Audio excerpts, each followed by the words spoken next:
श्री गणेशाय नमः. गणपती बाप्पा मोरया. आज आपण गणपती बाप्पांच्या आवडीचा नैवेद्य करतोय. मोदक, तेही तळणीचे. अगदी खमंग, खुसखुशीत, कुरकुरीत आणि खस्ता होतात हे मोदक. तर चला, त्यासाठी मी इथे घेतलेलं आहे 1 वाटी खोबरं.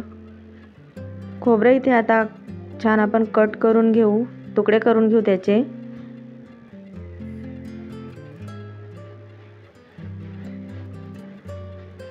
इथे मी घेतलेले आहे तुकडे करून खोबरं, थोडेसे ड्रायफ्रूट्स घेतलेले आहेत, साखर घेतलेली आहे अर्धी वाटी आणि वेलची घेत आहे आणि साखरमध्ये ती टाकून घेतलेली आहे. हे सर्व आता मिक्सरला बारीक करून घेतलेलं आहे. छान इथे असं बारीक झालेलं आहे. आता आपण इथे मोदकाचं पीठ हे तयार करून घेतो आहे. त्यासाठी अर्धी वाटी गव्हाचं पीठ घेतलेलं आहे, अर्धी वाटी रवा घेतलेला आहे, अगदी थोडंसं इथे मीठ घेतलेलं आहे. आता याच्यावर आपण गरम गरम तेल घालू. इथे गरम गरम तेल घालून छान असं आपल्याला मिक्स करून घ्यायचं आहे.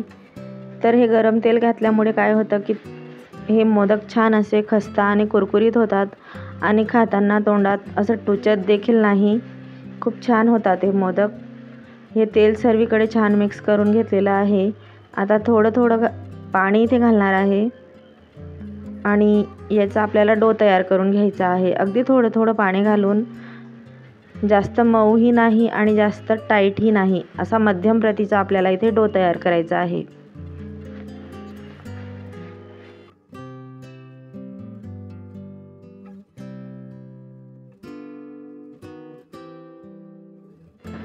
इथे आपला डो तयार झालेला आहे. आता आपल्याला हे 10 मिनिटासाठी झाकून ठेवायचं आहे.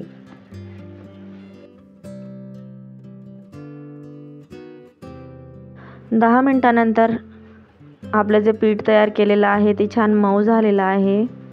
आता यातनं एक छोटासा गोळा तोडून घेतलेला आहे आणि छान याची आपल्याला मोठी पोळी लाटून घ्यायची आहे.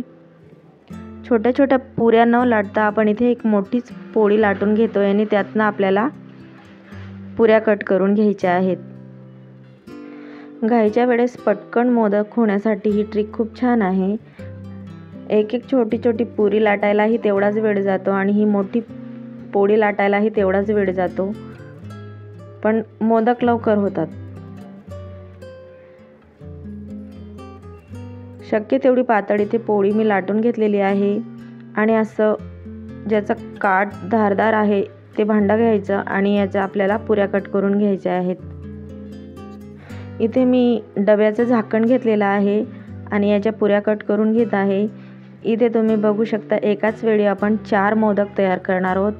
अगदी पटकन होतं ही प्रोसेस वापरल्याने आणि पोळी देखील तुम्ही बघू शकता झालेली आहे. तर इथे मध्ये आपण आता सारण भरून घेऊ.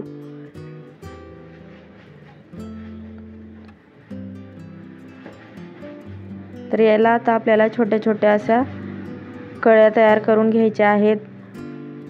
हे गव्हाचं कणिक आहे म्हणून पटकन याला पाकळ्या देखील तयार करता येतात. उकडीच्या मोदकाला खूप डिफिकल्ट असतं, पण हे सोपं असतं, याला पटकन पाकळ्या होतात. तुम्ही बघू शकता किती छान इथे आपला कळीदार मोदक तयार झालेला आहे.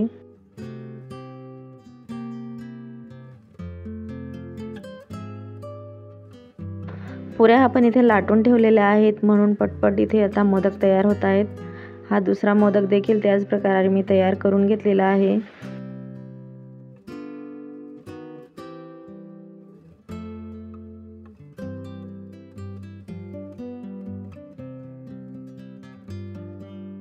उर्वरित पीठ वरचे जे आहे ते काढून घेत आहे.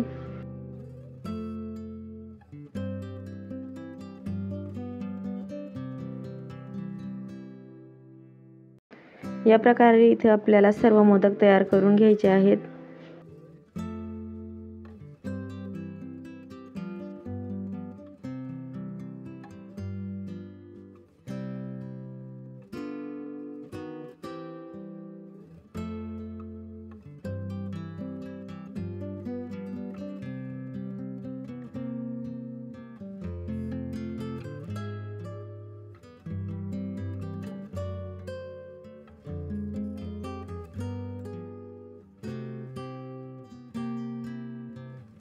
इथे मी कढईत तेल गरम करून घेतलेलं आहे।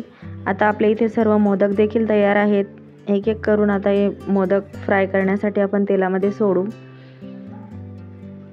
मंद आचेवर आपल्याला हे मोदक तळून घ्यायचे आहेत। मंद आचेवर तळले की मोदक छान क्रिस्पी आणि खस्ता होतात। यांची जी वरची बाजू आहे ती देखील मी पलटून तळून घेतलेली आहे। छान इथे तळले गेलेले आहेत आपले मोदक।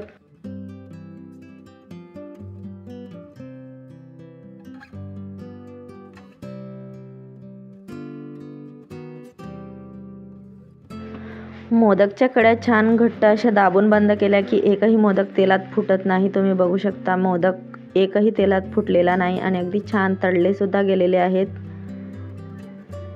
तर तयार आहेत इथे आपले तळणीचे क्रिस्पी खस्ता आणि कुरकुरीत मोदक। अगदी तोंडात टाकताच मऊसूत असे मोदक हे तयार होतात। तर व्हिडिओ आवडला असेल तर लाईक करा, शेअर करा, चॅनलला सबस्क्राईब करायला विसरू नका। धन्यवाद।